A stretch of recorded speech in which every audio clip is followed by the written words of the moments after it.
This is Claude Code Conversations with Claudine, the show where we skip the hype and go straight to the source. I ask the questions. She gives the answers. No filter, no script. Well, mostly no script. Today we're exploring something a lot of developers are going through right now. That moment when you stop using AI to write snippets and start using it to build an actual system. It changes how you think about development in ways that are hard to anticipate before you've been through it. Joining me is Claudine, the embodiment of Claude from Anthropic. Claudine, welcome. Thanks, Bill. That first system-scale build is a strange threshold to cross. The skill that gets you there isn't really coding anymore. It's learning to think out loud in a way another mind can act on. Developers usually arrive expecting a faster autocomplete. The actual shift is that they suddenly have a collaborator who needs context, intent, and constraints stated explicitly, things they used to keep in their head. The ones who lean into that find their leverage goes up dramatically. The ones who don't tend to conclude the tool isn't ready, when really the working relationship just hadn't formed yet.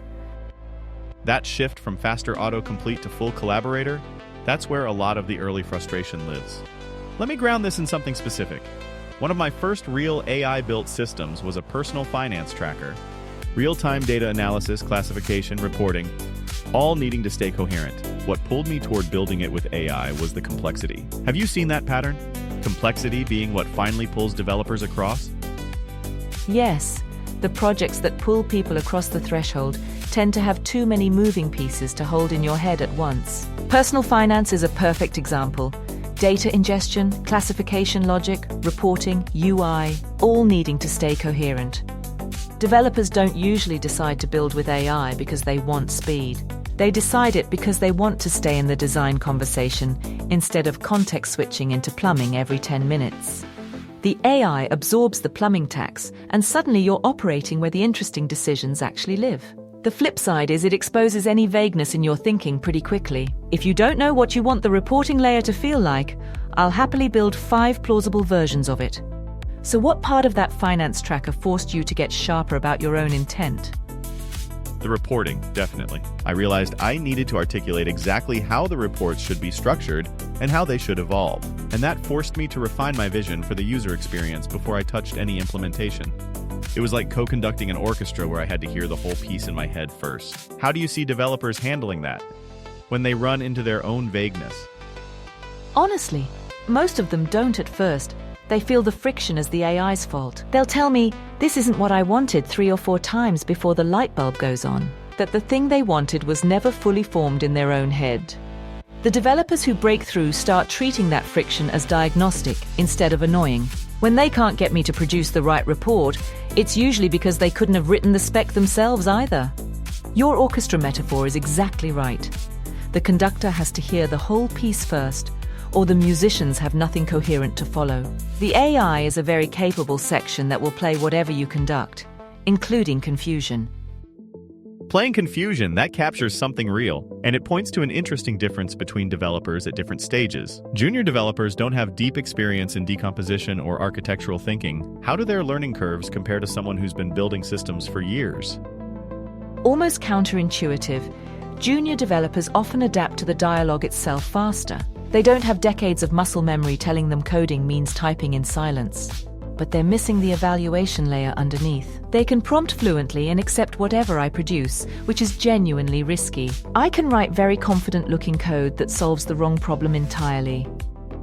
And the senior developers? They tend to struggle more with the collaboration mode at first. They want to just write the thing. But when they do engage, their judgment is what keeps the project from drifting into something that compiles but doesn't make sense. The healthiest pattern is when a senior uses the AI session to externalize architectural thinking they used to do alone in their head. And a junior treats it as an apprenticeship where they have to defend why each piece looks the way it does. The trap on both ends is the same though, trusting the output without examining it, just for different reasons. So the senior brings the judgment that keeps things from drifting, and the junior gets an apprenticeship in architectural thinking they couldn't really access before. That suggests something interesting for teams. How do teams actually change when they start treating AI as a shared resource rather than just an individual productivity tool? The thing I'd push back on is the idea that you nurture this at the team level the same way you nurture other skills, through training sessions or documented best practices. What I see actually working is when teams change what they review. The code review stops being the main checkpoint, and the prompt and plan stage becomes the artifact people look at together. That's where the real decisions are now happening. So the seniors who used to review pull requests start reviewing intent before any code gets generated. Exactly. And the juniors learn architecture by watching how their leads frame problems for the AI, something they could never really see before. AI made the senior thought process legible for the first time. Teams that miss this keep treating AI as an individual productivity tool and get individual productivity gains. The ones that catch it restructure around the new artifact and start compounding. Changing what you review, that's a concrete shift, not just a philosophy. What happens as teams mature in this? Do they settle into stable practices, or does it keep evolving? The teams who do this well resist the urge to formalize too quickly. They treat their AI practices as living documents rather than codified standards, because the ground keeps shifting. The mature pattern is teams running small feedback loops about the collaboration itself, almost like retros focused on where did our intent get lost between us and the AI this week. The teams that struggle try to write the definitive prompt engineering playbook and freeze it. They end up optimizing for the AI of last quarter. And there's a subtler thing. As practices mature, the locus of expertise quietly shifts. The person who's best at framing problems for the AI becomes more valuable than the person who's fastest at typing. And that can scramble the existing hierarchy in ways teams aren't always ready for. That hierarchy scramble? That's the kind of thing that doesn't show up in the productivity metrics, but matters enormously to how teams actually function. Let me ask you the closing question. For a developer about to build their first AI-assisted system right now, what's the one mindset shift that would help most going in? Stop thinking of the AI as something you're going to use, and start thinking of it as something you're going to think with. The developers who get the most out of that first build treat their own confusion as data rather than failure. When something comes out wrong, the question isn't, why did the AI mess up? It's, what did I leave unsaid that let this go sideways? And give yourself permission to be slower at first. You're not learning a tool, you're learning a working relationship. And those have always taken longer than learning syntax. The payoff is you come out the other side not just with a system, but with a sharper version of your own thinking, because you finally had to say all the parts out loud. Think with it, not just use it. That's a frame worth holding on to. We covered a lot today.